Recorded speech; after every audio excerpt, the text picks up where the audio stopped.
We're near the end of May. It's been almost over 2 months now since Inter Miami last lost a game, and we continue to dive into everything happening right now at the club here on the Inter Miami Weekly Show.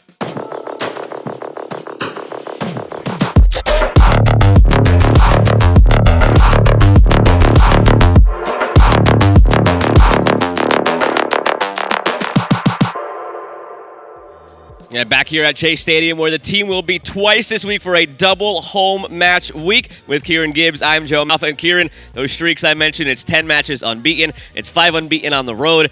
We continue to try and find new things to talk about. At least this week we thankfully do, because it was a different cast of characters who helped in the win over Vancouver. But the overall sentiment remains the same. Unbeaten since the end of March, and still good times at the club right now. Oh yeah, certainly. That's a great 3 points to pick up away from home. Full crowd.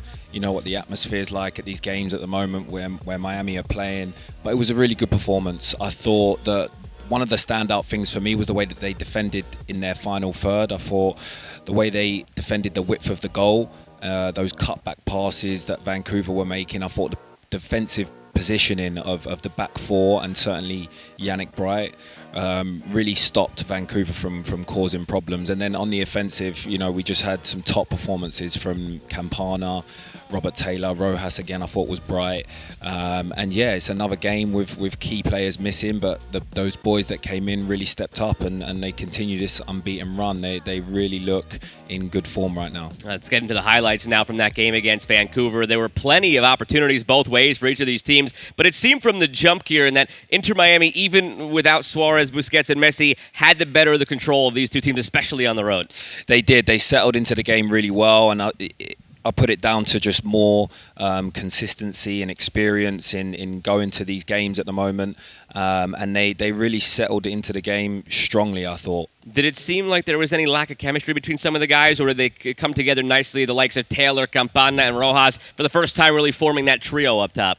Yeah, no, I thought they integrated really well, and I thought that the way that the back players provided the service was excellent. And this goal from Robert Taylor was just brilliantly taken. His first touch is basically what sets him up for this goal, and we've seen him. He knows that he likes to cut on his right foot, and it's becoming like a trademark finish from him, which I thought was excellent. And another thing that was excellent, again, you alluded to it before, just the defending and the goalkeeping again from Drake Callender. Remember, coming off of back-to-back clean sheets in the two previous matches, nearly had another one here before a late penalty changed that. But here's the second goal for Campana. We saw him come on late against DC and score that winner. Now he's on from the jump, and he just continues to perform whenever he's out there. Yeah, the goal was the icing on the cake for him, but I think that his link-up play, his footwork for a big man, I thought he really had an important impact on this game, not just the goal. And that penalty, like I mentioned, started to come in the late stages here. It was 2 VAR in the 70th minute. Tomas Avilés right there with the shoulder in after a second look. The penalty given. Drake Callender guessed the right way. We've seen over the last couple of years he's really good on penalties, be it in regulation or in shootouts. Nearly had this one. Then it was a lot of hold-on defending. The post helps out. But again, team holds strong, seeing out a game. And that's become a theme. Late in games, defense has been solid. It's been early in the games where they've struggled. But late on, they've continued to succeed time and time again. Yeah, and of course you need those bits of luck in games, which they certainly had. Vancouver put up a case against them, but for the most part, they defended really well, and it's that game management that we were mentioning earlier on in the season that's starting to improve now, and that's why they're picking up points. Is it partly, I guess, equal parts, a little bit of everything here, game management and just more cohesion on that back line as these players have started to play more and more time together? Because defensively, it looks like a different team now than it did, say, a month ago. Yeah, that's always the case when you have a new group of players together. It always takes time, but we're seeing that their communication is better. The spaces are more compact, and so it's more difficult for the opponents to break their lines, and that just comes from experience. So it's really impressive to see. You mentioned Yannick Bright stepping in that role in the midfield. What stood out to you, a player that we've seen a handful of times now this year, going back to the early stage of the season, the draft pick from this year in MLS? What did you see mainly that stood out in the midfield once again from Yannick? I think for me it was the maturity of his performance. He kept his positioning really well, and he kept the structure of the team. You know, he didn't come too far out wide. He stayed central, and I thought that the way he cut out, you know, dangerous passes from Vancouver is one of those things that you don't really notice, you know, if you're just watching the game as a fan. But he played some really important roles in stifling Vancouver's attack. And to Campana, again, just what he's been able to do. You mentioned it last week. You can't necessarily expect to get on the field right now the way Luis Suarez is playing. He's top of the league or near the top of the league. Goals is just everything right now, Luis Suarez. So you can't necessarily expect to supplant him if you're Leo Campana, but you do have to be ready for your moment when it's there. Comes in late against DC, scores. No Suarez for this game, starts, scores. He's been ready for his moment every time. As a player, how difficult is that to remain ready whenever your number is called and then to also go out and perform when it is? It's really difficult because to get up to match speed is not an easy thing to do when you haven't played as many minutes. So that's what's impressed me the most about him is his physical conditioning. To be able to cope, you know, when he does come in. And I loved his hold-up play. I thought the way he linked up, you know, and brought players into the game was outstanding. He's a big boy. He's a handful to deal with as a defender. And, you know, when you have the performances of Robert Taylor giving him that service, he can be really effective. So it's really good to see him, you know, stepping up to the plate when he's not been, you know, featuring as much. I think what stood out to me the most about this weekend in Vancouver, again, not a top team in the West right now, but just a couple of weeks ago before this little slump, they were in second place. Now they tumbled down a little bit, 6th, 7th place. So still a very solid team, especially on the road.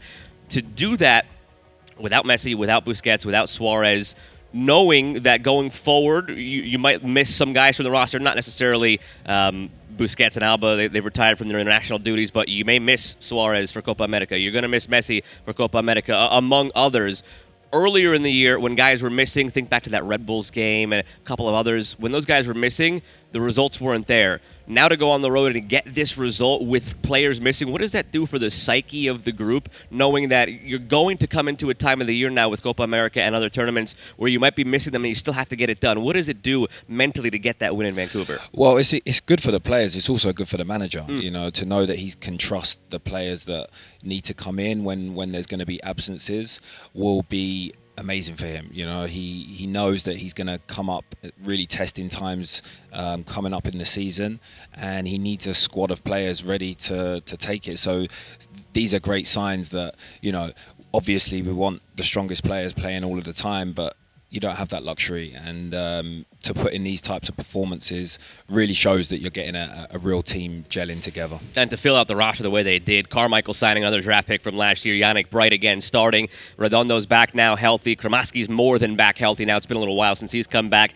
The depth that we assumed would be there early in the year had that really bad string of luck injury-wise. That depth kind of went away. Now it's back again, so you have everything there. It seems like all the pieces are really falling into place for a team who, again, is 10 matches unbeaten. I don't really know what more you can ask for right now. When the stars are there, the stars are performing. When they're not, the depth is stepping up. Back-to-back clean sheets. This one against Vancouver might have been, if not for that late penalty. So is there anything now that you think is still lacking that we can figure out? Or right now, is it just enjoy the good times and keep building on what have already been strengths? I think they just need to keep building now. You know, we have seen set pieces has been a problem, but that's been kind of quiet recently. As you said, starting games were a bit sloppy, but you know, especially this game, I thought they settled into the game really well and early. So for me now, it's all about, you know, keeping the squad fit and healthy and just keeping them confident. And we got to look maybe at some of the future stars of tomorrow for Inter Miami as well. This past weekend at the Inter Miami Youth International Cup, it was great to see over 10,000 people in the stands here at Chase Stadium, and Leo Messi addressed the crowd before the festivities began. Bueno, bienvenido. Qué lindo ver el estadio así para este evento. La verdad que es un placer tenerlo acá en casa, que podamos disfrutar de este evento, de esta experiencia. Sé el sacrificio que hacen los padres todos los días, llevándolo al entrenamiento, a partidos, a torneos como este. Pero bueno, nosotros los padres intentamos hacer todo lo posible para que ellos sean felices. Y el fútbol es felicidad, entre otras cosas, así que es muy lindo que estén todos acá. Espero que disfruten de esta experiencia, de este torneo. Más allá del resultado, espero que se queden con grandes momentos, de disfrute con sus amigos, con sus compañeros, con sus familias y nada, que sea una experiencia que perdure para toda la vida. Y nada, los dejo que empiecen porque están todos con ganas que arranque el torneo, así que mucha suerte para todos y lo mejor. Gracias.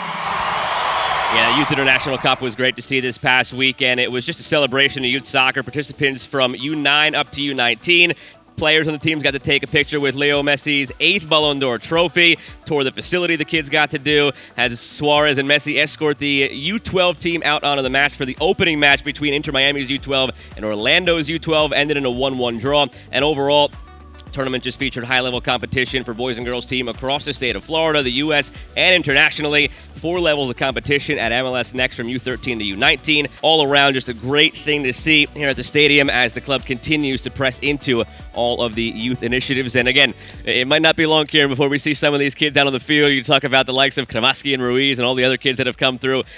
It's scary to think about, but I don't know, these kids are maybe some of them, the older age group, the U13 age group, for example, or the U12s who opened the tournament, they might be 5-6 years from being right behind us here making their debut, and that's something special.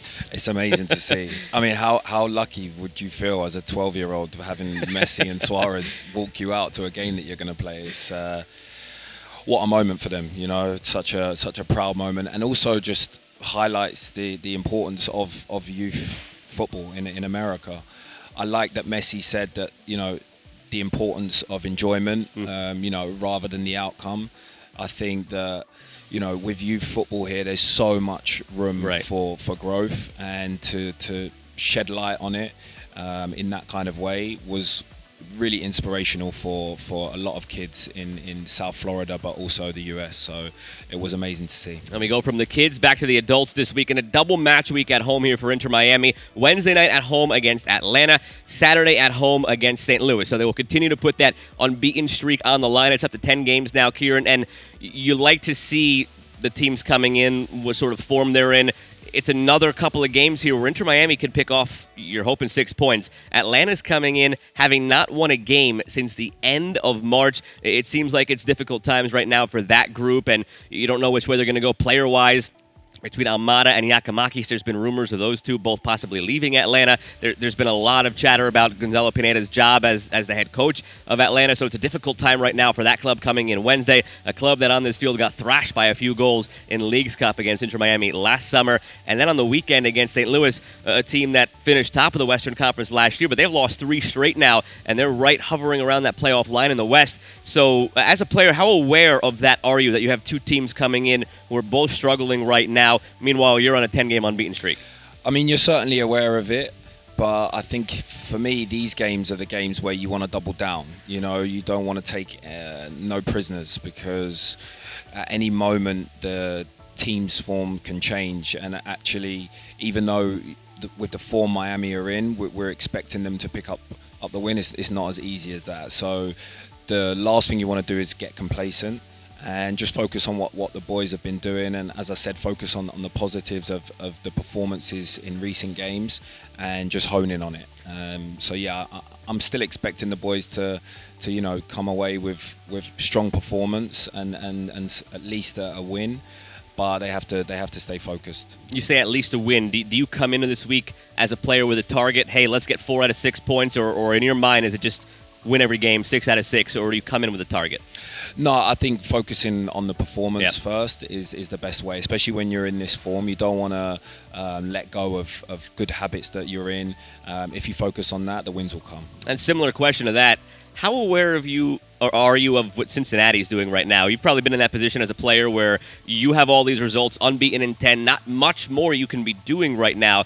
But that other team over there in Cincinnati, the reigning Supporters' Shield winners, have also been keeping pace. They have a game in hand. They are a point back. It's been that race within each match day. Depending on who plays first, that team goes ahead at first and then falls back to second. How aware are you of the pressure being applied by a team like Cincinnati right now and what they're doing? Oh, it's certainly, you'd be lying if you said, that, you know, when there's a team chasing you, that you're not, you know, looking over your shoulder sometimes. But I think, you know, Miami have been good enough that they can not worry about other teams right now. You know, they're in their own little world, and I think that they should just focus on themselves. Cincinnati are a strong side, and they're chasing them down, but For me, Miami is the team to beat right now. Yeah, that first game against Cincy not happening until early July. We'll worry about that when the time comes. 2 more games to worry about, of course, first this week, both at 7:30 on Wednesday and Saturday. First against Atlanta and then against St. Louis, both home at Shea Stadium. Hopefully that unbeaten streak continues. It's up to 10. Hopefully when we see you next week here on YouTube on the Inter Miami Weekly Show, we're talking about a 12-match unbeaten run for the club.